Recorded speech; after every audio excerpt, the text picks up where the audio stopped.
The storm had teeth.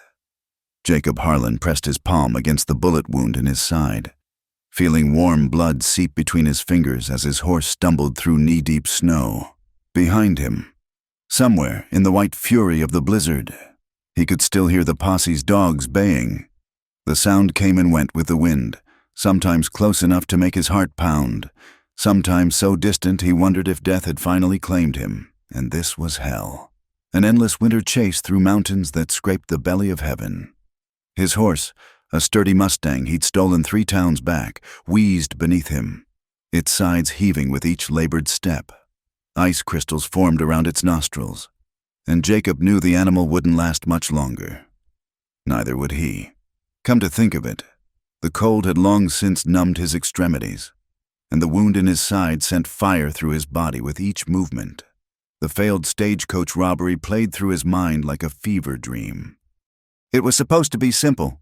Hit the coach on Dead Man's Curve, take the mine payroll, disappear into the Rockies before anyone knew what happened. But someone had talked. The law was waiting, guns drawn, turning the narrow mountain pass into a shooting gallery. 2 of his gang were dead before they could draw iron. The third, young Tommy Briggs, took a bullet through the throat and drowned in his own blood while Jacob watched, helpless. Now Jacob was alone, wounded, and riding into the teeth of a storm that promised to bury him as surely as any grave. Through the swirling snow, he caught a glimpse of smoke, just a thin gray line against the white sky, but it might as well have been a beacon from God himself. Where there was smoke, there was fire. Where there was fire, there was warmth, and maybe, just maybe, a chance to live through the night. He urged his dying horse toward the smoke, following a narrow deer trail that wound between towering pines. The trees offered some protection from the wind, but the snow was deeper here, in some places reaching the horse's belly. Twice the animal stumbled, nearly throwing him. The second time, Jacob decided to walk, leading the exhausted Mustang by its reins. Each step was agony. The wound had stopped bleeding, whether from his makeshift bandage or the cold, he couldn't say, but movement sent sharp pains through his entire torso. His breath came in ragged gasps that crystallized in the air before him. The world narrowed to the next step, then the next, following that thread of smoke like a lifeline. The cabin appeared suddenly through a break in the trees, a low structure of rough-hewn logs chinked with mud and moss, its roof heavy with snow. Smoke curled from a stone chimney, and warm light glowed behind oiled paper windows. To Jacob, it looked like paradise. He tied his horse to a scraggly pine and stumbled to the door, each step requiring enormous effort. His frozen fingers fumbled at the latch, and he had to pound on the rough wood with his fist. "Open up!" His voice was hoarse, barely audible above the wind. "Please, I need help." For a long moment, nothing. Then he heard movement inside, the scrape of a chair, footsteps on wooden boards. The door opened a crack, and Jacob found himself staring down the barrel of a Winchester rifle. The woman holding it couldn't have been more than 30, though the hard mountain life had etched lines around her eyes and mouth. She wore a heavy wool dress and a man's coat that was too big for her frame. Dark hair, streaked with premature gray, was pulled back in a severe bun. But it was her eyes that caught him, green as summer leaves, hard as flint, studying him with the wary intelligence of a wolf. "State your business," she said, her voice steady despite the howling wind that tried to rip the door from her grip. Jacob tried to answer, but the world was spinning now, tilting on some invisible axis. He reached out to steady himself against the doorframe, and his hand came away bloody. The woman's eyes tracked the movement, took in his pale face, the blood on his clothes, the way he swayed on his feet. He began, but darkness was creeping in from the edges of his vision. The last thing he saw was her face, beautiful despite its hardness, or perhaps because of it, before his knees buckled and he pitched forward into the snow. When consciousness returned, it came in pieces. First, warmth. Blessed, life-giving warmth that seemed to seep into his very bones. Then pain, sharp and insistent, radiating from his side. He tried to move and found he couldn't. Panic flared until he realized he was bound, his hands tied with rough rope to the iron frame of a narrow bed. The cabin's interior slowly came into focus. It was a single room, maybe 20 feet square, with the bed against one wall and a stone fireplace dominating another. A rough table and 2 chairs occupied the center of the space, and shelves lined with preserves and supplies covered most of the remaining walls. Everything was clean, but worn, speaking of a life lived on the hard edge of survival. The woman sat in one of the chairs, the Winchester across her lap, watching him with those unsettling green eyes. She'd removed his gun belt. He could see it hanging on a peg near the door, well out of reach. Smart woman. "You're awake," she said, not moving from her chair. "Wasn't sure you'd make it. Lost a lot of blood." Jacob's throat felt like sandpaper. "Water," he croaked. She studied him for a long moment, then rose and filled a tin cup from a bucket near the fireplace. She approached cautiously, keeping the rifle within easy reach, and held the cup to his lips. The water was cold and sweet, the best thing he'd ever tasted. "What's your name?" she asked, settling back in her chair. He hesitated. His real name was plastered on wanted posters from here to Texas. "Tom," he lied. "Tom Garrett." Something flickered in her eyes. Doubt, maybe, or recognition. But she simply nodded. "I'm Sarah Brennan." She gestured to his bound hands. "Sorry about the ropes, but a woman alone can't be too careful, especially with strange men who show up shot and bleeding on her doorstep." "Fair enough," Jacob admitted. He tested the bonds. Tight but not cruel. "Your husband coming back soon?" "My husband's been in the ground 2 winters now," she said flatly. "It's just me here." They studied each other across the small space. 2 creatures caught in an awkward dance of mistrust and necessity. Outside, the storm raged on, sealing them in this small world of firelight and shadow. "I patched you up best I could," Sarah continued. "Bullet went clean through, that's lucky. But you need proper rest and care, or infection will finish what that bullet started." She paused, choosing her words carefully. "I don't know what trouble you're running from, Tom Garrett, and I don't much care, but I won't have dying on my doorstep, and I won't have trouble brought to my home. You understand?"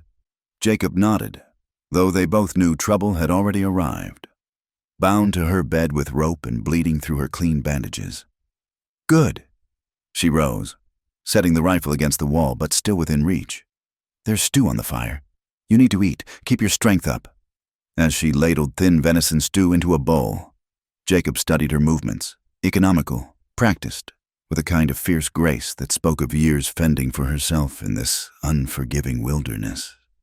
When she fed him, her hands were gentle despite their calluses, and he caught a scent of pine smoke and something flowery lavender. Maybe carefully hoarded in this place where beauty was a luxury few could afford. Their eyes met over the spoon, and something passed between them. Not trust, not yet, but perhaps the recognition of one survivor to another. Outside, wolves howled in the distance, their voices mixing with the wind's keen. But inside the cabin, for now, there was warmth and food and the possibility of living through the night. "Thank you," Jacob said when the bowl was empty. Sarah studied him with those green eyes that seemed to see too much. "Don't thank me yet, Tom Garrett. This storm's likely to last days, and we've got a long way to go before either of us can rest easy." She was right, of course. The storm outside was nothing compared to the one he'd brought with him. The law, the blood on his hands, the lies that sat between them like stones. But for now, in this moment, with firelight dancing on rough-hewn walls and his body finally warm, Jacob allowed himself to close his eyes and drift into the first real sleep he'd had in days. Tomorrow would bring its own troubles. Tonight, he was alive, and that was enough. The morning brought no relief from the storm. If anything, it had grown worse overnight, the wind howling like a living thing trying to claw its way through the cabin walls. Sarah Brennan moved through her morning routine with practiced efficiency, stoking the fire, melting snow for water, checking the shutters that groaned against their latches. Jacob watched her through half-closed eyes, feigning sleep while he assessed his situation. His hands were still bound, though she'd loosened the ropes enough to restore circulation. The pain in his side had settled into a deep, throbbing ache that flared whenever he shifted position. But he was alive, and that was more than he'd expected when he'd stumbled to her door. Sarah knew he was awake. He could tell by the way she kept the rifle close, by the careful distance she maintained as she went about her tasks. She was no fool. This woman, living alone in the mountains, had taught her caution, and she wore it like armor. "No use pretending," she said without turning from the fireplace. "Your breathing changed 10 minutes ago." Jacob opened his eyes fully. "Habit, I suppose. Lots of habits can get a man killed out here." She turned to face him, arms crossed. "That wound needs checking. Infection sets in fast in the cold." She approached with the same wariness as before, setting a basin of warm water and clean rags on the small table beside the bed. Her hands were gentle but impersonal as she unwound the bandages, and Jacob bit back a groan as the cloth pulled away from the dried blood. "You're lucky," she said, examining the wound. "Inch to the left and it would have hit something vital. Inch to the right and it would have shattered a rib." She began cleaning the wound with practiced movements. "Now you know anything about medicine, Tom Garrett?" "Some," Jacob admitted. "Learned to patch myself up over the years." "I imagine you did." Her tone was neutral, but he caught the implication. Honest men rarely needed to treat their own gunshot wounds. "What about you?" he asked, trying to shift the conversation. "That's skilled work for someone who isn't a doctor." "My husband taught me." Something in her face shuddered closed. "Said a woman alone needs to know how to handle anything that comes her way. Sickness, injury, birth, death. He was right about that, if nothing else." She finished redressing the wound and stepped back, washing her hands in the basin. "You'll live, if you're smart about it. Keep still. Let it heal. Move around too much and you'll tear it open again." "And if I need to relieve myself?" A ghost of a smile touched her lips. "Then you ask politely, and I consider whether to trust you with untied hands for 5 minutes." Despite everything, Jacob found himself almost smiling back. "You've thought this through."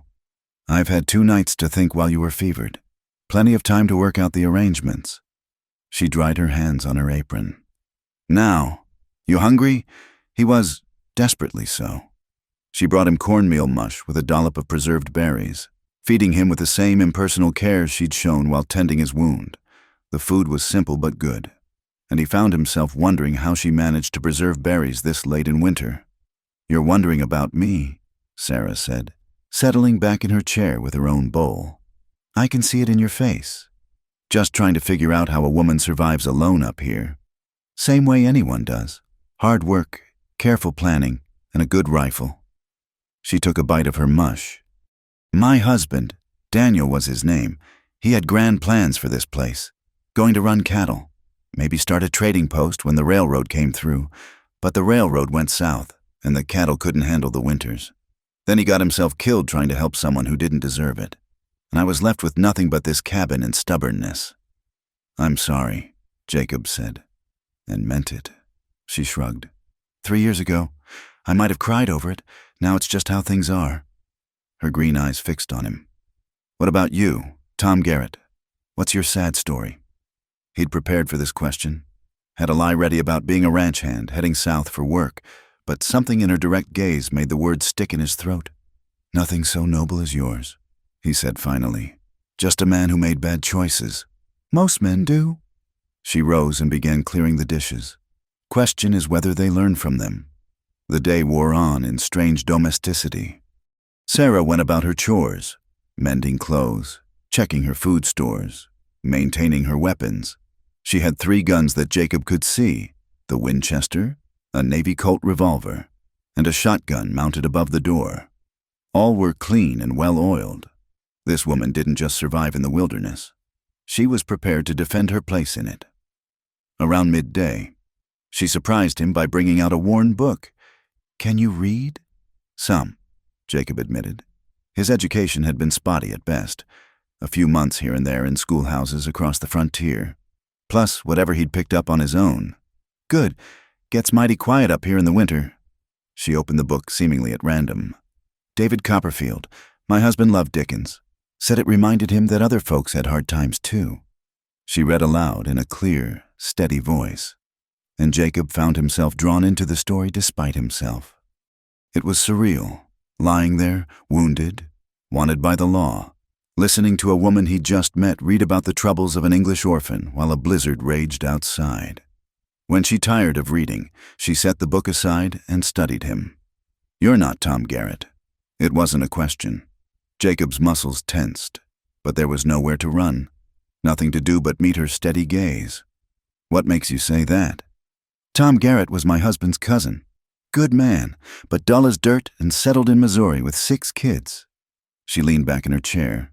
So either you're a very interesting coincidence, or you're a liar. Jacob said nothing, weighing his options. The truth was dangerous, but lies seemed suddenly pointless in this small cabin where pretense felt as out of place as silk curtains. My name's Jacob, he said finally. Jacob Harlan. Her face went still, and he saw recognition flicker in her eyes. The outlaw, the one who robbed the cattleman's bank in Cheyenne. Among other things. She was quiet for a long moment, absently spinning her wedding ring on her finger. They say you killed 3 men there. 2, Jacob corrected. And they were shooting at me first. Does that matter to their widows? He had no answer for that. Sarah stood abruptly and began banking the fire for the night. My husband died because he helped a wounded Apache warrior. Brought him to our barn, tended his wounds, shared our food. The townspeople found out and decided Daniel was an Indian lover, a traitor to his race. They dragged him from our bed one night and strung him up from a cottonwood tree. I found him the next morning, still swaying in the wind. She turned to face him, and her eyes were bright with unshed tears. So, you see, Mr. Harlan, I have no love for the law or the good citizens who enforce their own version of it. But I also know what it is to be on the other side of violence, to pay the price for someone else's choices. I never killed anyone who wasn't trying to kill me first, Jacob said quietly. Maybe so, but you chose the life that put you in their path. She pulled a blanket from a chest and shook it out. I won't turn you in, not because I think you're innocent, but because I won't be party to more hanging. But when this storm breaks and you're healed enough to ride, you'll leave, and you'll never come back. Understood? Understood. She spread the blanket over him with surprising gentleness. Good, now try to sleep. Your body needs rest to heal. As she prepared for bed herself, banking the fire, checking the door bar, laying out her rifle within easy reach, Jacob watched her through half-closed eyes. She moved through the cabin with the unconscious grace of someone completely at home in their space, every movement purposeful and sure. When she finally blew out the lamp, leaving only the firelight to hold back the dark, he heard her voice soft in the dimness. Jacob? Yeah. Thank you for not lying to me again. He listened to her breathing slow into sleep, while outside the storm continued its assault on the mountains. In the morning, she would still be wary, still keep her distance. But something had shifted between them in the speaking of truths, a tiny crack in the walls they'd both built against the world. For now, it was enough. A week passed in the strange rhythm of their forced companionship. The storm showed no signs of breaking, sealing them in a world of white silence broken only by the wind's howl and the crack of ice-laden branches. Each day brought small negotiations of trust, Sarah allowing Jacob's hands to remain untied for longer periods. Jacob helping with simple tasks that didn't strain his healing wound. On the 8th morning, Jacob insisted on splitting firewood.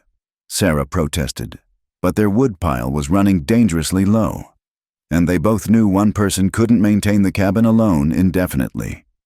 You'll tear your wound open, she warned, but she handed him the axe. Better than freezing to death, he replied, testing the weight of the tool.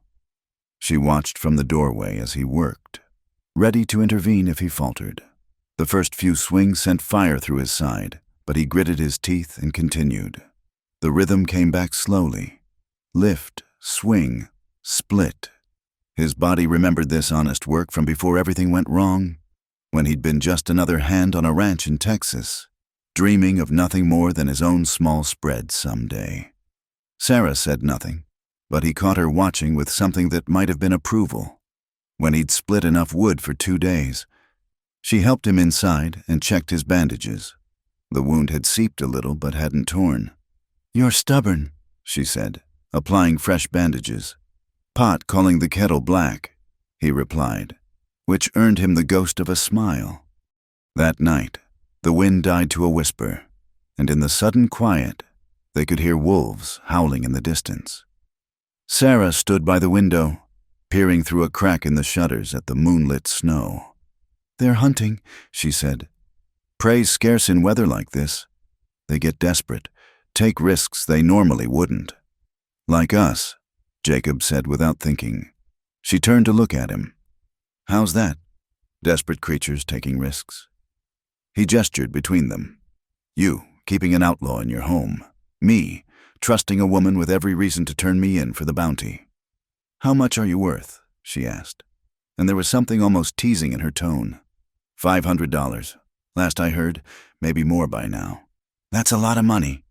"It is." She returned to her chair by the fire. "Not enough, though. Not near enough to buy back what I've lost." They sat in comfortable silence, listening to the wolves and the settling logs in the fireplace.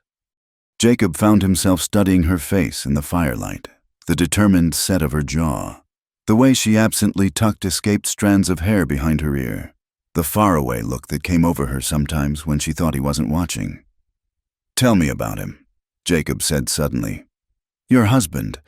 Sarah's hand stilled on the mending in her lap. "Why?" "Because you think about him every time you look at me, and I'd rather know what ghost I'm competing with." She was quiet so long he thought she wouldn't answer. Then, Daniel was good. Too good for this hard country. Maybe he believed in people, believed they'd do right if given the chance. He came from back east, Philadelphia, full of ideas about civilization and progress and the brotherhood of man. You loved him. I did. God help me. I did. Even when his foolishness made our lives harder. Even when his principles cost us friends and neighbors. I loved his certainty that the world could be better than it was. She set aside her mending. "The night they came for him, I begged him to run. We could have slipped out the back, made it to the horses. But he wouldn't, said running would make him guilty of something he hadn't done wrong. So they hanged an innocent man. They hanged a man who helped another human being. In their eyes, that was crime enough." She met his gaze directly. "What about you, Jacob Harlan? Ever love someone enough to die for your principles?" Jacob thought of Mary Catherine, the banker's daughter in Fort Worth who'd promised to wait for him. She hadn't, of course. Married a shopkeeper the same month Jacob robbed his first stagecoach. "No," he said honestly. "Never saw much profit in principles. Yet here you are, shot and bleeding for money that isn't even yours." "That's different. That's survival." "Is it?" She rose and began preparing for bed. "Seems to me a man who'll risk death for money might risk it for something better, given the chance." That night, Jacob dreamed of rope and cottonwood trees, of good men swaying in the wind while their widows watched. He woke to find Sarah sitting bolt upright in her bed, gasping as if she couldn't get enough air. In the dim firelight, he could see tears on her cheeks. "Sarah?" She shook her head, pressing the heels of her hands against her eyes. "Just a dream. Go back to sleep." But he could hear her trying to muffle her sobs, and something twisted in his chest. Without thinking, he rose from his bed, crossed the small space between them, and sat on the edge of her mattress. "Don't," she whispered. But she didn't pull away when he carefully put his arms around her. She was rigid at first, every muscle tense with the effort of holding herself together. Then something broke, and she sagged against him, crying in earnest now. Great, gulping sobs that shook her whole body. Jacob held her, saying nothing, one hand stroking her hair as his mother had done for him a lifetime ago. "I see him," she gasped between sobs. "Every night I see him swinging from that tree, and I can't cut him down. I try, but the rope won't cut, and he just keeps swinging, and his eyes—" "Shh," Jacob murmured. "It's done now. He's at peace. I couldn't even bury him proper. They wouldn't let me cut him down for 3 days. Said it was a warning to other Indian lovers." Her fingers clutched at his shirt. "What kind of men do that? What kind of world is this?" Jacob had no answer. He'd seen enough cruelty to know it needed no reason, no explanation beyond the darkness that lived in some men's hearts. So he just held her while she cried out 3 years of grief and rage, until finally she quieted, exhausted. "I'm sorry," she whispered, starting to pull away. "Don't be." He caught her hand, held it gently. Nothing wrong with grieving someone worth grieving. She looked up at him, and in the dying firelight he saw something shift in her expression. Slowly, carefully, she reached up and touched his face, her fingers tracing the scar along his jaw. "How did you get this?" "Knife fight in Amarillo. Man thought I was cheating at cards." "Were you?" "No, I was just better than him." Her thumb brushed across his cheekbone. "You're not what I expected. Jacob Harlan. What did you expect?" "A monster," she said simply. "Someone I could hate without thinking twice." The space between them seemed to shrink, the air growing thick with possibility. Jacob could feel her breath on his face, see the pulse beating at her throat. It would be so easy to close that distance, to lose himself in the warmth of another human being who understood what it was to be alone. Instead, he carefully released her and stood. "You should try to get some more sleep. Morning comes early." Something flickered in her eyes. Disappointment? Relief? He couldn't tell. She nodded and lay back down, pulling the quilts up to her chin. "Jacob?" "Yeah?" "Thank you." He returned to his bed, knowing that something fundamental had changed between them. The walls were still there, but they were thinner now, full of cracks where the light could get in. And that, he thought as he stared at the dying embers, might be the most dangerous thing of all. Outside, snow began to fall again, soft as forgiveness, covering the tracks of wolves and men alike. In the morning, they would pretend this hadn't happened, would rebuild their careful distances. But for now, in the dark intimacy of a shared sorrow, they were just two people trying to survive the winter of their lives. The fire died to coals, and Jacob fell asleep listening to Sarah's breathing, steady now and deep, while somewhere in the darkness, Daniel Brennan's ghost finally stopped swinging in the wind. The mountain lion announced itself with a scream that cut through the night like a rusty blade. Sarah was on her feet before Jacob fully woke, the Winchester already in her hands. "Get the shotgun," she ordered, her voice steady despite the primitive fear that sound awakened in any creature with sense. Jacob rolled from bed, ignoring the protest from his healing wound, and pulled the shotgun from its mount. Outside, they could hear the horses screaming in terror, hooves thundering against the stable walls. "It's after the horses," Sarah said, already moving toward the door. "If we lose them—" She didn't need to finish. Without horses, they were as good as dead come spring. The cat screamed again, closer now, and through the window they caught a glimpse of yellow eyes reflecting in the moonlight. It was big, made bigger by winter hunger and desperation. "We go together," Jacob said. "You cover the stable, I'll watch the roof. They like to drop from above." Sarah looked at him sharply. "You've hunted cat before, once or twice." They slipped out into the brutal cold, moving as one unit across the packed snow. The horses were wild with fear. Jacob's Mustang throwing itself against the stable door while Sarah's mare kicked at the walls. The mountain lion was somewhere in the darkness, watching, waiting for its moment. It came from the left, a tawny blur of muscle and claw launching itself at Sarah. Jacob swung the shotgun up and fired in one motion, the blast catching the cat mid-leap. It twisted in the air, screaming its fury, and hit the ground hard but not dead. Sarah's rifle cracked once, twice, and the cat went still. They stood in the sudden silence, breath misting in the cold air, both of them shaking with more than cold. The cat lay stretched out on the blood-stained snow, magnificent even in death, easily 8 feet from nose to tail, ribs showing through its winter coat. "Good shot," Sarah said finally. "Yours too." They dragged the carcass away from the stable, both of them grunting with effort. Jacob's side was on fire, and he could feel wetness that meant the wound had opened again. Sarah noticed him favoring it and frowned. "Inside, now!" Back in the cabin, she ordered him to strip off his shirt while she heated water. The wound had indeed torn partially open, blood seeping through the bandages. "Damn fool," she muttered, cleaning the wound with hands that still trembled slightly. "Could have let the cat have the horses." "No," Jacob said quietly. "I couldn't." She looked up at him then, something soft in her expression. "I know." As she worked, Jacob found himself studying her face, the concentration in her eyes, the way she bit her lower lip when focused on a task. Without thinking, he reached up and tucked a strand of loose hair behind her ear. Sarah went very still, her hands pausing in their work. Their eyes met and held, the air between them suddenly charged with possibility. "Jacob," she whispered, and it was half warning, half plea. "I know," he said, but he didn't drop his hand.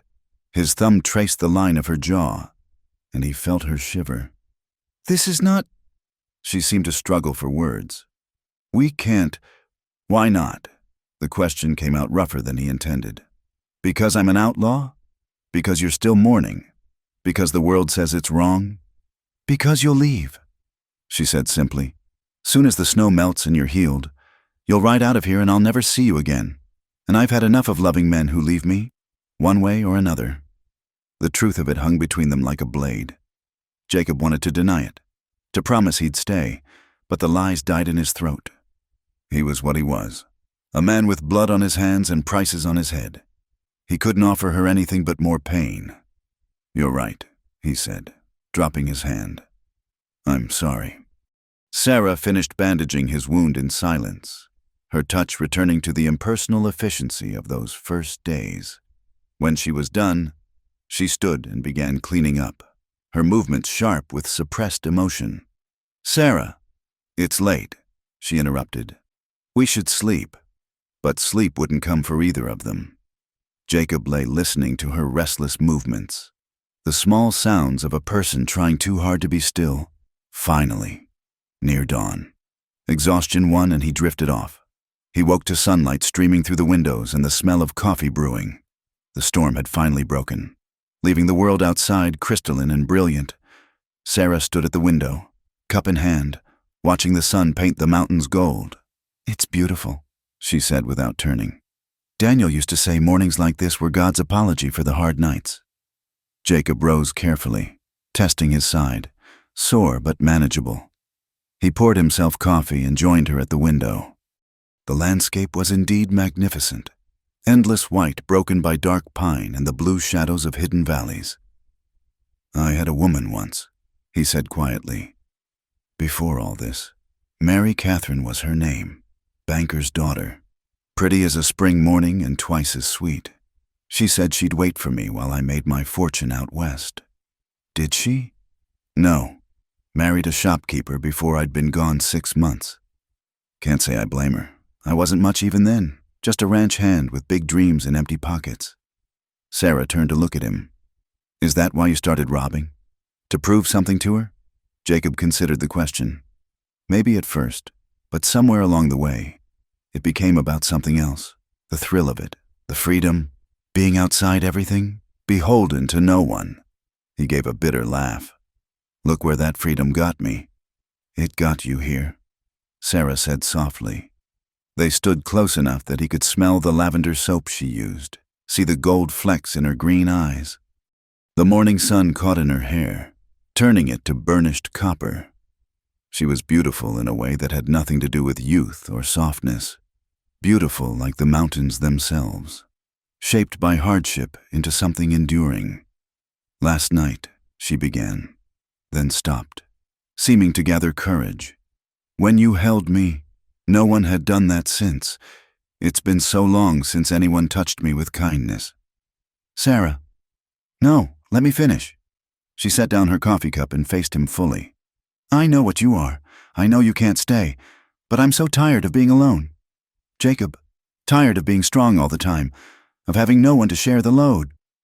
Her voice dropped to a whisper. "Would it be so wrong to pretend, just for a while, that things could be different?" Jacob set down his own cup and carefully, giving her time to pull away, drew her into his arms. She came willingly, her hands settling on his chest, feeling his heartbeat through the thin shirt. "It wouldn't be pretending for me," he said roughly. "Whatever else I am, I'm not that good a liar." She searched his face, looking for truth, and must have found it because she rose on her toes and pressed her lips to his. The kiss was tentative at first, almost chaste, then deeper as the weeks of tension and loneliness crashed over them both, when they finally broke apart, both breathing hard. Sarah's cheeks were flushed and her eyes bright. "This changes nothing," she said firmly. When spring comes, we'll face it then." Jacob interrupted. "For now, can't we just have this?" She studied him for a long moment, then nodded. "Yes, for now." They spent the rest of that brilliant day in a kind of suspended reality, allowing themselves the simple pleasure of each other's company without the weight of tomorrow. Jacob helped with chores his wound would allow, and they worked in companionable silence broken by occasional conversation. That evening, as they sat by the fire with the mountain lion's pelt drying on the wall, Sarah had insisted on keeping it. She read to him from Dickens again, but this time she sat beside him on the narrow bed, his arm around her shoulders. When darkness fell, she turned in his embrace and kissed him again, and this time there was no hesitation, no holding back. They came together like the survivors they were, finding warmth and life in each other against the cold press of mortality outside, later, as they lay entwined beneath the heavy quilts. Sarah traced the scars on his chest with gentle fingers. "So many," she murmured. "So much pain." "Not now," Jacob said, catching her hand and pressing it over his heart. "Not anymore." She laid her head on his chest, listening to his heartbeat, and for the first time in 3 years, Sarah Brennan fell asleep without dreaming of swinging bodies and cottonwood trees. The deepest cold came in the 3rd week, when the snow piled so high it covered half the windows and turned the cabin into a cave of flickering shadows. The world outside disappeared entirely. No sky, no mountains, just an endless white that pressed against the walls like a living thing trying to swallow them whole. They'd fallen into a rhythm by then, moving around each other with the easy familiarity of long married couples. Jacob's wound had healed enough that he could take on heavier chores, and they worked side by side to keep the endless winter at bay. But it was the nights that transformed them, nights when they came together beneath the heavy quilts and found in each other a warmth that had nothing to do with mere survival. On this particular evening, the wind howled with renewed fury, and they could hear the timbers of the cabin creaking under the weight of snow. Sarah stood at what little remained visible of the window, worry etched on her face. "Never seen it this deep," she said. "If it doesn't stop soon—" She didn't finish, but Jacob knew what she meant. Cabins had been known to collapse under such weight. He came up behind her, wrapping his arms around her waist, and she leaned back against him with a sigh. "We'll manage," he said into her hair. "Always do." She turned in his embrace, looking up at him with those green eyes that still made his heart skip. "Listen to you, talking like you're planning to stay." The words hung between them, dangerous as naked blades.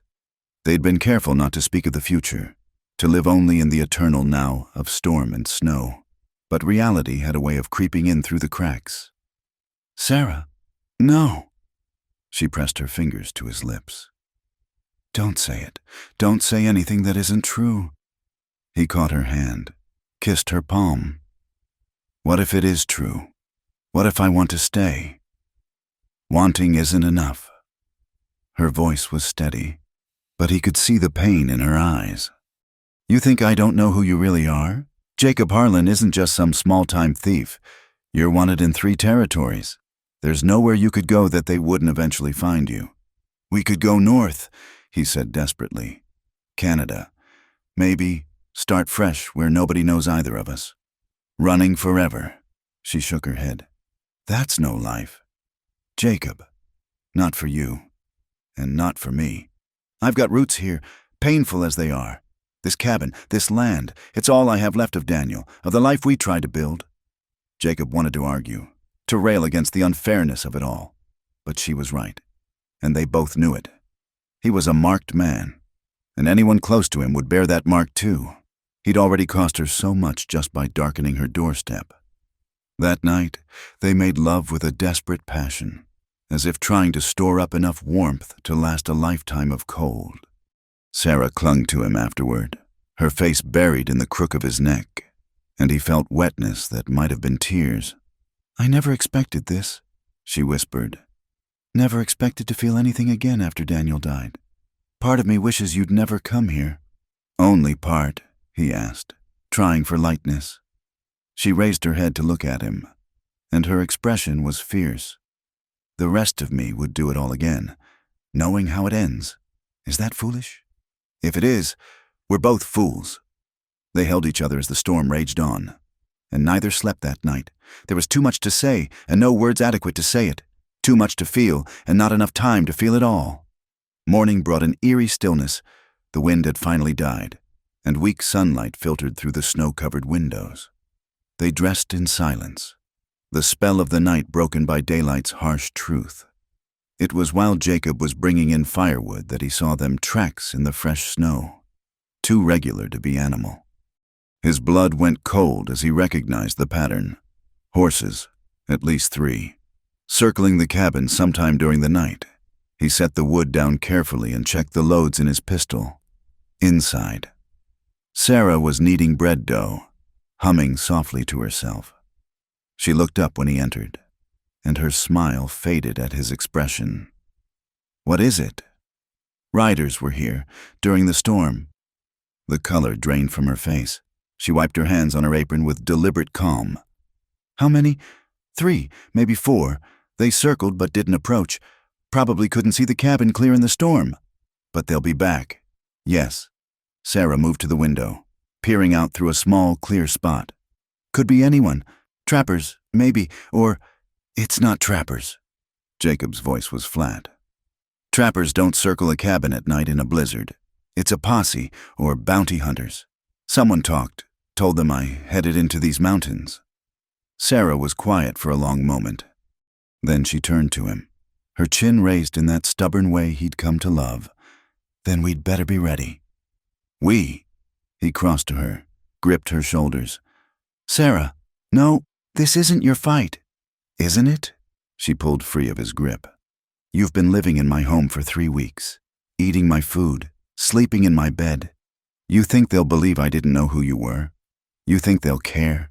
The truth of it hit him like a physical blow. He'd endangered her the moment he'd fallen through her door.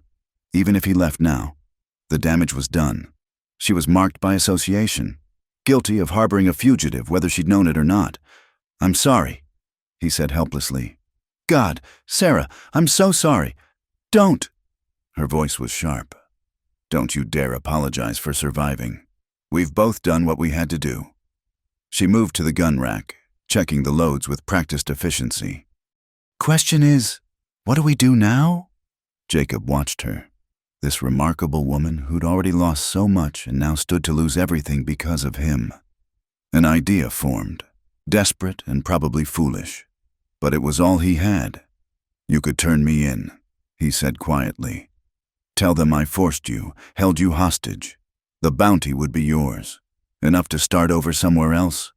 The slap came so fast he didn't see it coming.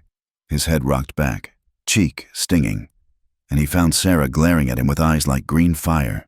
Don't you ever, she said, voice low and dangerous, suggest I betray someone under my protection. Not for money. Not for safety. Not for anything. Sarah, my husband died rather than betray a wounded man who'd done him no harm. You think I'll do less? You think that little of me? I think that much of you, Jacob said softly. That's why I want you safe. They stared at each other across the small space. Two people caught between impossible choices. Finally, Sarah's shoulders sagged. There's no safe anymore, she said wearily. Hasn't been for a long time. There's just choosing which danger to face. She was right, of course. Safety was an illusion. A story people told themselves to get through the night, out here in this harsh country that killed the weak and broke the strong. There was only survival and the choices you could live with. All right, Jacob said. Then we face it together, but on our terms, not theirs. They spent the rest of the day preparing. Jacob showed Sarah how to set simple snares and trip lines around the cabin's perimeter, things that would slow attackers and give warning. They moved furniture to create defensive positions, stocked ammunition where it could be easily reached, filled every container with water in case they were besieged.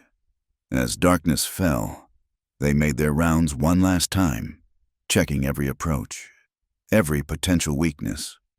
The tracks in the snow had multiplied. Whoever was out there had been scouting throughout the day, learning the layout, planning their approach. They'll come at dawn, Jacob said with certainty. It's what I'd do. Back in the cabin, they ate a simple meal in silence, both lost in thought. Finally, Sarah spoke. Tell me something true, she said. Something that's just yours, that has nothing to do with the price on your head. Jacob thought for a moment. I had a dog once, when I was 8, ugly little mutt, all bones and mange. But he followed me home and I couldn't shake him. My PA wanted to shoot him, said we couldn't afford another mouth to feed. But I hid him in the barn, shared my dinner with him every night, called him warrior because he'd fight anything that came near me. Chickens, pigs, even a bull once. What happened to him? Got between me and a rattlesnake when I was 10, saved my life, cost him his... Jacob smiled sadly at the memory. Never had another dog after that. Figured I'd used up my share of that kind of loyalty. Sarah reached across the table and took his hand. You haven't. They made love that night with tender deliberation, memorizing each touch, each whispered word. Afterward, they lay entwined, neither willing to waste their remaining hours on sleep. However this ends, Sarah said against his chest, I want you to know something. These weeks with you, I've been more alive than I have in 3 years. You gave me that. You gave me back myself. Jacob pressed his lips to her hair, breathing in the scent of her. You saved me, Sarah Brennan, in more ways than one. Outside, snow began to fall again, soft and silent, covering the tracks of hunters and hunted alike. But they both knew it was only a reprieve. Dawn would come, as dawn always did, bringing with it the reckoning they could no longer avoid. They held each other in the darkness, two souls who'd found shelter in the storm of their lives, waiting for whatever morning would bring. The footprints appeared in the dawnlight like accusations written in snow. Jacob counted at least 5 distinct sets of tracks, maybe 6, converging on the cabin from different directions. They'd been smart about it, using the tree line for cover. But snow told tales that couldn't be hidden. They're moving into position, he said quietly, stepping back from the window. Won't be long now. Sarah finished loading the Winchester, her movements calm and precise. She'd braided her hair tight and donned her husband's old work clothes, more practical for what was coming. Let them come, she said. This is my land. They're the trespassers here. Jacob checked his coat one more time, then positioned himself at the east window. Sarah took the west, the Winchester steady in her hands. They'd pushed the heavy table against the door and reinforced the shutters, but both knew these were merely delaying tactics. If the men outside wanted in badly enough, they'd find a way. The sun climbed higher, painting the snow-covered clearing in shades of gold and blue. For a moment, the world was heartbreakingly beautiful, peaceful as a church. Then a voice shattered the stillness. Jacob Harlan, this is Marshal Tom Briggs. We've got the cabin surrounded. Come out with your hands high, and nobody needs to get hurt. Jacob recognized the name. Briggs was a hard man but fair, not given to shooting first like some lawmen. That might give them a chance. Including the woman, Jacob called back. You guarantee her safety. There was a pause. Mrs. Brennan harboring a fugitive is a serious crime, but if she cooperates, I'm sure the judge will take that into consideration. Sarah snorted. Consideration? Like they showed my Daniel consideration when they strung him up. You don't have to do this, Jacob said urgently. Tell them I held you at gunpoint, that you didn't have a choice. We've been through this. Her voice was steel. I made my choice 3 weeks ago when I didn't let you freeze. I'm not changing it now. Outside, Briggs was losing patience. You've got 5 minutes. Harlan, then we come in shooting. Jacob's mind raced through possibilities, each worse than the last. They were outnumbered, outgunned, with nowhere to run. Even if they held off the first assault, they'd eventually run out of ammunition or food. This could only end one way. Unless... Briggs, he called. I'll make you a deal. Let the woman go. She's got nothing to do with my crimes, and I'll come out peaceful. You get your man. No bloodshed. That's got to be worth something. No! Sarah spun to face him, eyes blazing. Don't you dare! It's the only way, Jacob said softly. You know it is. I don't accept deals from outlaws, Briggs called back. Both of you, or we come in shooting. Sarah moved from her position, crossing to Jacob in 2 quick strides. You listen to me. Jacob Harlan. You don't get to decide my fate. Not you, not them. Nobody but me. Her voice dropped to a fierce whisper. We stand together. Or not at all. He looked into her green eyes, saw the determination there, and knew there was no moving her. Stubborn, brave, foolish woman. He loved her more in that moment than he'd ever loved anything in his life. Together then, he said, and kissed her hard. They'd barely returned to their positions when the first shot shattered the morning air, splintering wood from the door frame. Then all hell broke loose. Gunfire erupted from 3 directions, lead hammering into the cabin's log walls like deadly hail. Jacob fired back through the gun port they'd cut in the shutters, saw one man spin and fall. Sarah's Winchester cracked steadily, keeping heads down on the west side. They're trying to flank us, she called, ducking as a bullet whined past her ear. Jacob shifted position, caught movement in the trees to the north. He fired twice, driving the man back to cover. His shoulder blazed with pain. At some point, a bullet had grazed him, though he hadn't noticed when. The assault continued for what felt like hours, but was probably only minutes. Then, as suddenly as it had begun, the firing stopped. In the ringing silence, they could hear wounded men groaning and Briggs shouting orders. You still alive in there? Harlan, the marshal called. Still here. Your boys. You winged 2 of them. Nothing fatal, but they're out of the fight. There was grudging respect in Briggs's voice. That woman of yours can shoot. Tell me something I don't know, Jacob muttered, which earned him a quick smile from Sarah despite everything. This is your last chance. Briggs continued. Surrender now, or we burn you out. Jacob's blood went cold. Fire was every cabin dweller's nightmare. Nowhere to run, no way to fight it. He looked at Sarah, saw the same realization in her eyes. You'd burn out a woman? Jacob called. Playing for time. That's Marshall's justice these days? Don't put this on me. Harlan, you made your choices. Both of you. Sarah set down the Winchester and picked up the shotgun, checking its load. If they try to get close enough to set fires, I'll make them pay for it. But they both knew it was a losing game. All Briggs had to do was put men with torches at multiple points. They couldn't cover every approach, not with just 2 of them. I'm sorry, Jacob said quietly. For all of this, you deserved better. Sarah moved to him, cupped his face in her hands. Stop apologizing for things beyond your control. I'm here because I choose to be. Because for the first time in 3 years, I have something worth fighting for. She smiled, sad and beautiful. Even if it's only for a morning. Outside, they could hear movement, men getting into position for the final assault. Jacob reloaded his Colt, tried to think of some miracle that might save them, but miracles were in short supply in this hard country. "Jacob," Sarah said suddenly. "The root cellar." He'd forgotten about it. A small dugout beneath the cabin where she stored preserves and potatoes. It had an external entrance, hidden now beneath the snow. If they could reach it unseen.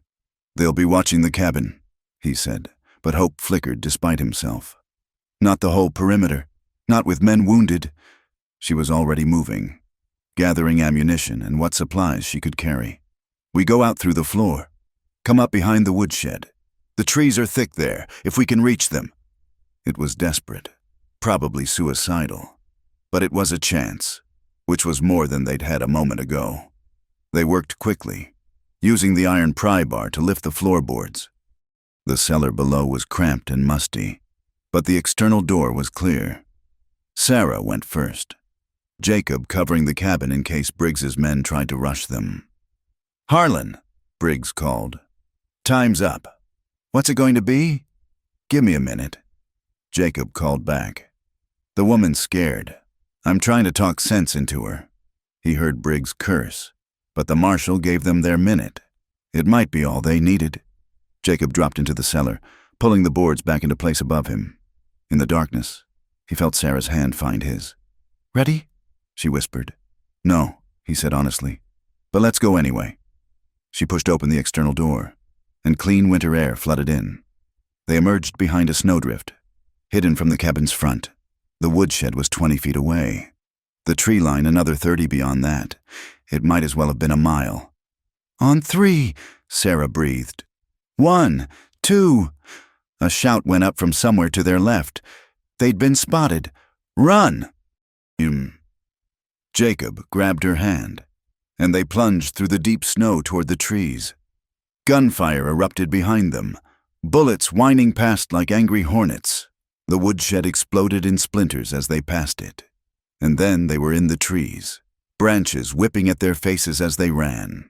More shouts, men crashing through the underbrush after them. But Jacob knew these mountains now, had learned their secrets during his weeks of recovery. He pulled Sarah along a deer trail, then off it into a narrow ravine choked with deadfall. They ran until their lungs burned and their legs shook, putting distance between themselves and their pursuers. Finally, when they couldn't run anymore, they collapsed behind a massive fallen pine, gasping in the thin mountain air. "Did we lose them?" Sarah panted. Jacob listened. He could hear voices, but distant now, confused. "For now. But they'll bring in trackers, dogs maybe. We bought ourselves time, nothing more." "Time for what?" He looked at her, hair come loose from its braid, face flushed with exertion, eyes bright with fierce life, and made a decision. "Time to get you somewhere safe. There's a mining camp about 15 miles north. You can—" "If you say leave you behind, I swear I'll shoot you myself," she interrupted.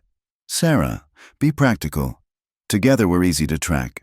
Alone, you could—" She silenced him with a kiss, fierce and desperate. When she pulled back, her eyes were wet but determined. "No more noble sacrifices. Jacob Harlan, we run together or fight together, but no more of this leaving business. You're stuck with me now. For better or worse." Despite everything, the danger, the cold, the certainty of pursuit, Jacob found himself smiling. "Sounds almost like a wedding vow." "Maybe it is," she said simply. "Maybe that's all we get. A promise made in the wilderness with God in the mountains as witness."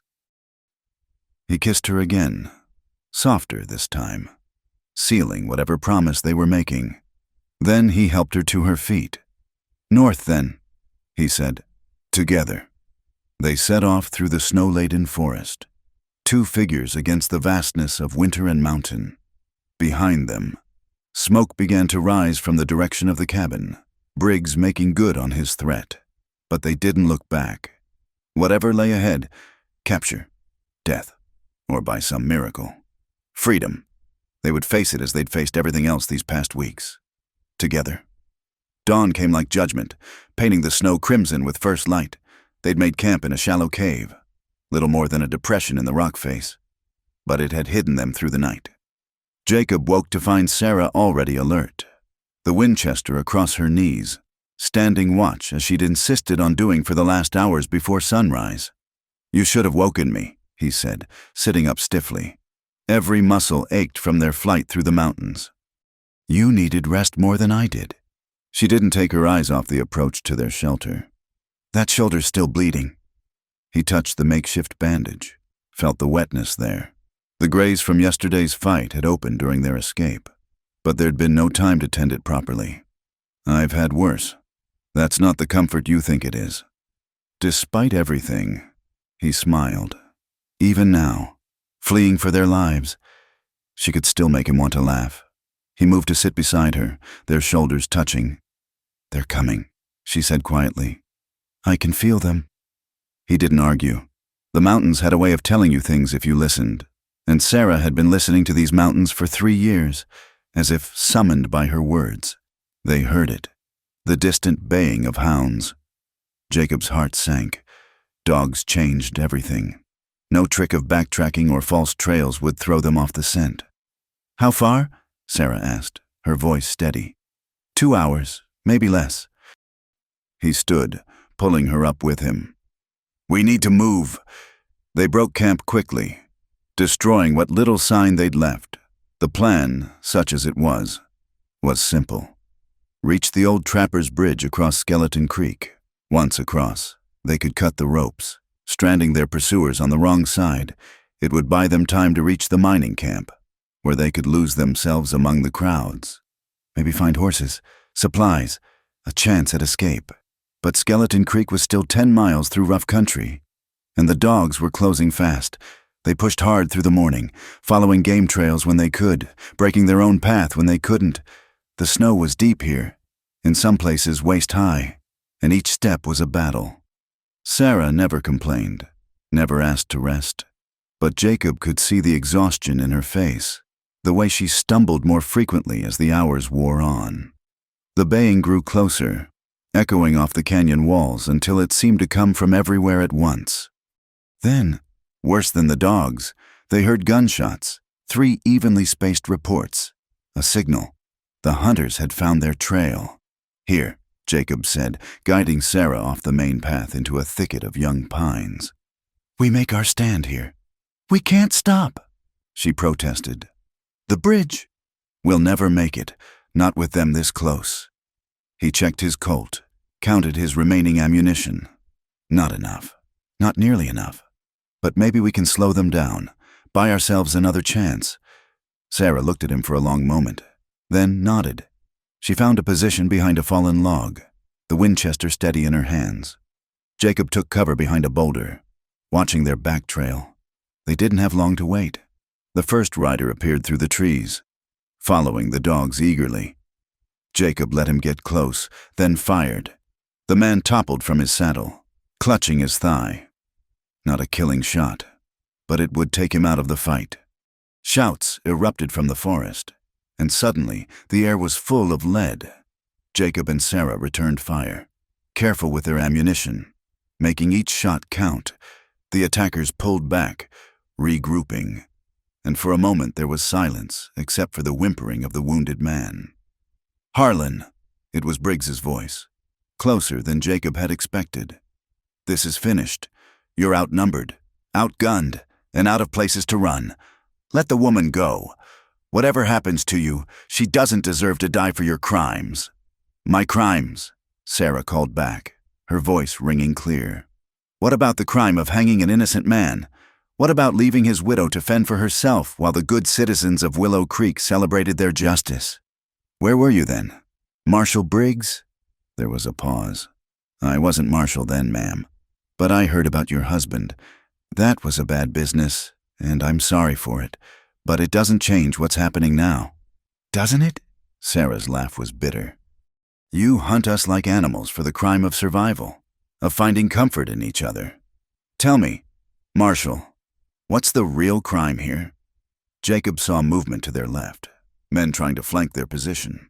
He fired twice, driving them back, but his ammunition was running dangerously low. They had minutes at most. Then Sarah did something that stopped his heart. She stood up, fully exposed, The Winchester pointed at the ground. "Sarah, get down!" But she ignored him, addressing the hidden lawmen. "You want to end this without more bloodshed? Then listen, I'll make you a deal. Marshal Briggs, let him go. Let Jacob Harlan disappear into these mountains, and I'll come willing. Tell whatever story you want, that I was his hostage, that I didn't know who he was. I'll support it. But you let him go." "Sarah, no!" Jacob started to rise, but she turned on him, eyes fierce. "Stay down," she hissed. Then, louder, "What say you, Marshal? One life for another. You still get to be the hero who rescued the poor widow. Your reputation stays intact, and nobody else has to die today." The silence stretched like a held breath. Jacob's mind raced, looking for a way out. Any way that didn't end with Sarah sacrificing herself for him.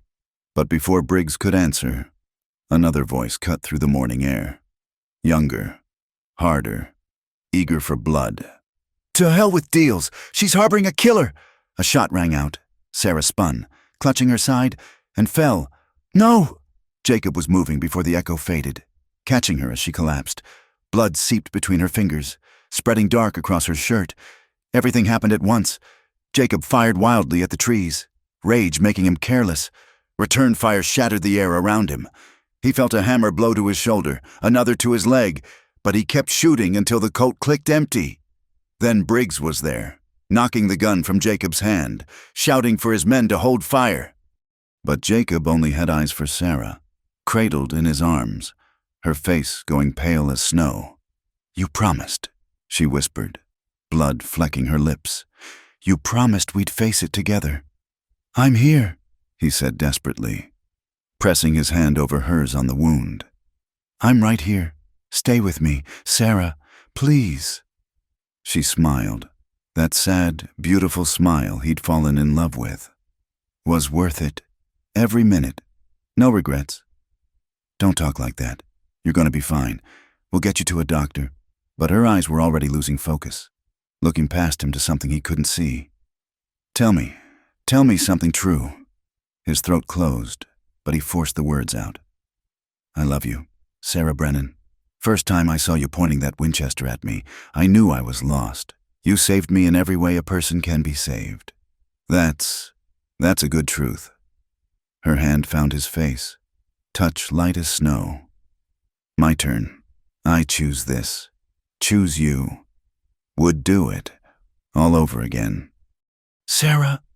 But she was gone, slipping away between one breath and the next, leaving him holding her empty body while her blood soaked into the unforgiving snow.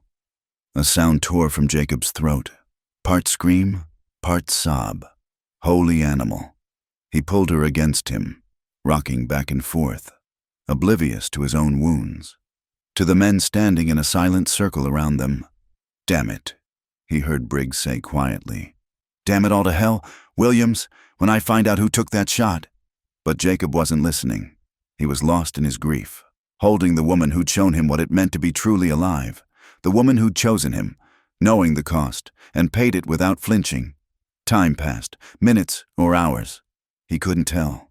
Finally, Briggs's hand fell on his shoulder, not roughly. "It's over, son. Let her go." Jacob looked up at the marshal through eyes blurred with tears. "She wasn't supposed to die. It was supposed to be me. I'm the outlaw. I'm the one with blood on my hands." "Yeah, well, seems like the world doesn't much care what's supposed to happen." Briggs sighed, suddenly looking older than his years. "For what it's worth, I'm sorry. This isn't how I wanted it to end." They had to prise Sarah from his arms. Eventually, Jacob watched, numb, as they wrapped her in a blanket, treating her body with more gentleness than they'd shown her in life. His own wounds throbbed, but the pain felt distant, unimportant. What did it matter if he bled out here? What was there left to survive for?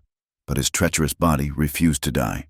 They bandaged him roughly, enough to keep him alive for the trip back to face trial. As they lifted him onto a horse, hands bound, he looked back one last time at the small, still form in the snow. "I would have stayed," he whispered, knowing she couldn't hear, needing to say it anyway. "Given the chance, I would have stayed forever." Then they were moving, leaving that blood-stained clearing behind. But Jacob carried it with him, the weight of her in his arms, the light fading from her green eyes, the price of a love that bloomed in winter and died with the dawn. The mountains watched them go, silent and eternal, keeping their secrets. And somewhere in their heights, the wind sang a mourning song for a woman who'd chosen love over safety, and a man who'd learned too late what was worth fighting for. Spring came to the mountains like a hesitant miracle, melting the snow to reveal the earth beneath, scarred but ready for new growth. Jacob Harlan, though he no longer thought of himself by that name, stood at the edge of a small cemetery overlooking a valley where wildflowers were just beginning to bloom. The headstone was simple, carved from local granite. Sarah Brennan, 1862 to 1890. She chose love.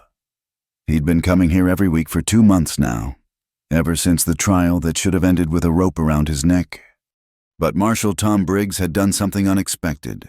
He'd told the truth, told the judge about the unauthorized shot, about Sarah's sacrifice, about a woman who'd already paid too high a price for the law's version of justice. The judge, an old man who'd seen too much of frontier justice gone wrong, had looked at Jacob for a long time before speaking. "Mr. Harlan, you've done things worthy of hanging, but it seems to me you've already received a life sentence of a different kind. The woman's death is on my conscience, not yours." He'd been released with conditions: restitution to be paid to those he'd robbed, honest work to be found and kept, regular reports to Marshal Briggs. It was more mercy than he'd deserved, more than he'd wanted. Living, it turned out, was harder than dying would have been. "Morning, Sarah," he said quietly, setting down the bundle of wildflowers he'd gathered. Indian paintbrush and mountain laurel, the same flowers that had been blooming when they'd fled through these mountains. "Spring's here proper now. You'd like how green everything's getting." He'd taken work at the Garrison Ranch, using his real name, Jonathan McCready. It felt strange after years of aliases, but Sarah had known his true name, had whispered it in the darkness of their last night together. Using it now felt like keeping a promise. The work was hard but honest. And old Sam Garrison asked no questions about the scars or the haunted look that never quite left his eyes. The other hands kept their distance at first, but gradually accepted him as just another man trying to make his way. "Met a fellow yesterday," he continued, settling cross-legged beside the grave. "Circuit preacher, traveling through, got to talking about forgiveness, redemption, all those things preachers talk about. He asked if I thought a man could change, really change. I told him I didn't know, but I was trying to find out." A red-tailed hawk circled overhead, riding the thermals rising from the warming earth. Jacob watched it, remembering Sarah's voice reading Dickens, talking about how even the hardest ground could yield new growth if you tended it right. "I've been writing to them," he said suddenly. "The families of the men the ones who got hurt because of me, most don't write back, and I don't blame them. But one did, widow in Cheyenne. Said she appreciated knowing her husband died quick, that he wasn't alone at the end. Said she was trying to forgive, for her own sake, more than mine." He pulled a worn letter from his pocket, one of the few possessions he'd kept. Sarah had written it during one of his fevered nights, when she wasn't sure he'd survive. He'd found it in her things after, given to him by Briggs with gruff sympathy. "My dear Jacob," he read aloud, though he knew the words by heart. "If you're reading this, it means I'm gone and you're not. Don't you dare blame yourself. We both knew the risks, and I chose them with eyes wide open. You gave me 3 weeks of being truly alive. That's more than some folks get in a lifetime. Live, Jacob. Live and be the man I saw in you, the one you were before the world turned you hard. That's all I ask. That. And remember me sometimes when the mountains are beautiful. All my love, Sarah." His voice broke on the last words, as it always did. He folded the letter carefully, returned it to his pocket. "I'm trying," he whispered. "God knows I'm trying, but it's hard without you. Everything's harder without you." The sun climbed higher, warming his face. Somewhere in the valley below, he could hear cattle lowing, the shouts of cowboys beginning their day's work. Life going on, as it always did, indifferent to individual grief. "Boss says I'm doing good work," he continued. "Might make foreman if I stick around." Funny, isn't it? I stole more money in one robbery than I'll make in 10 years of honest work. But it sits easier, somehow. Like you said, honest work for honest pay. He stood, brushing dirt from his knees. There was work waiting, fences to mend, horses to tend, the kind of simple tasks that kept a man's hands busy while his heart learned to carry its burden.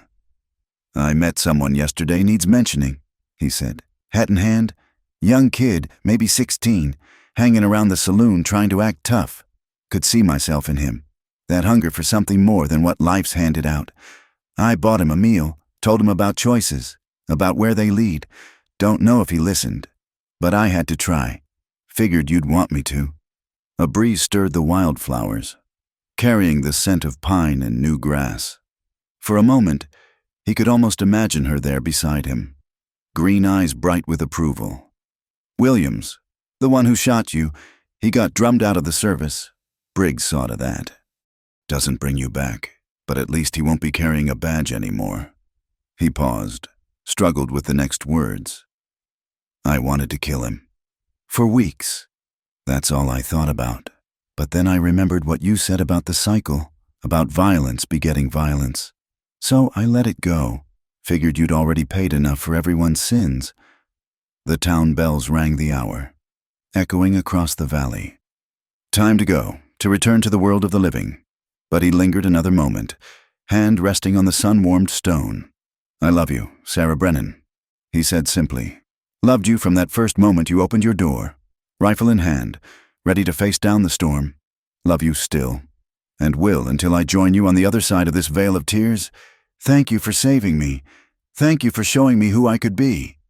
He set his hat on his head and walked down the hillside, boot heels clicking on stone. Behind him, the wildflowers nodded in the breeze, and the mountains stood eternal guard over a woman who'd chosen love over life and changed a man's soul in the choosing. In town, he stopped at the general store, purchased supplies for the ranch. The proprietor, who'd been cold to him at first, now nodded with something approaching friendliness. "Afternoon. McCready. How's things at the garrison spread?" "Good enough. Mr. Peterson, spring roundup's keeping us busy." "I imagine so." Peterson wrapped his purchases in brown paper. "Say, my wife mentioned she could use some help with the church social next week, cooking and such for the whole town. You interested in lending a hand? 6 months ago, Jacob would have laughed at the idea. Now he just nodded. "I'll be there. What time?" As he loaded the supplies onto the ranch wagon, he caught sight of himself in the store window. The man looking back was leaner than the outlaw Jacob Harlan had been, marked by loss and weather and hard work. But there was something else there too, something Sarah would have recognized. The beginning of peace. The road back to the ranch led past the burnt ruins of Sarah's cabin. He'd been back once, to salvage what he could. Her books, singed but readable. The mountain lion pelt, which now hung in his small ranch house room. The wedding photograph of her and Daniel, which he'd sent to her sister back east along with news of her death. He didn't stop today. The past was there, would always be there. But the present demanded attention. There were horses to tend, work to be done, a life to be lived as best he could. It wasn't the life he'd planned or the one he'd have chosen, but it was the life Sarah had bought with her blood, and he'd honor that gift. As the wagon rolled through the greening valley, he found himself humming an old hymn Sarah used to sing while working. The words came slowly, rusty with disuse. Amazing grace, how sweet the sound that saved a wretch like me. The mountains listened, as they always did, keeping their secrets and their dead. But sometimes, when the wind was just right and the wildflowers bloomed thickest, you could almost hear an answering voice, gentle as spring rain, singing along, and in a small cemetery overlooking a valley where new life pushed through old sorrow, A simple stone stood witness to a love that had bloomed in winter and changed two souls forever. Not a happy ending, perhaps, but an ending with hope, which, in this hard country that broke the weak and tested the strong, was miracle enough. Thank you for listening to this tale from the Wild West. I'm curious, where are you listening to this story from? Leave a comment below and let's connect across the miles. Don't forget to subscribe to Wild West Campfire for more stories of love, loss, and redemption from the American frontier. Share your thoughts about Sarah and Jacob's story. Did their love touch your heart as it did mine?